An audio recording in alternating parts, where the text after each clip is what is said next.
பாவாணர் தமிழ் சொல்வளம் கட்டுரையில் வித்து வகை, வேர் வகை, அரித்தான் வகை, காய்ந்த இலை வகை, இலைக்காம்பு வகை, பூமடல் வகை, அரும்பு வகை, பூக்காம்பு வகை, இதழ் வகை, காய் வகை, கனி வகை, உள்ளிட்டு வகை, தாவர கழிவு வகை, விதை தோல் வகை, பதர் வகை, பயிர் வகை, கொடி வகை, மர வகை, கரும்பு வகை, காய்ந்த பயிர் வகை, வெட்டிய விறகு துண்டு வகை, மரப்பட்டை வகை, பயிர்ச்செறிவு வகை, நிலத்தில் தொகுப்பு வகை, செய்வகை, நில வகை, நன்செய் வகை, வேலி வகை, காட்டு வகை ஆகியவற்றின் சொல் வளங்களையும் மிக தெளிவாக விளக்கியுள்ளார் என்பது குறிப்பிடத்தக்கது.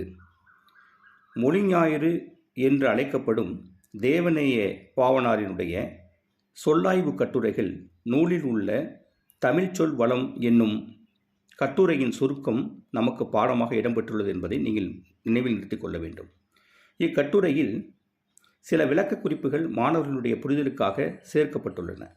பல்வேறு இலக்கண கட்டுரைகளை, மொழி ஆராய்ச்சி கட்டுரைகளையும் எழுதிய பாவாணர் தமிழ் சொல்லாராய்ச்சியில் உச்சம் தொட்டவர்.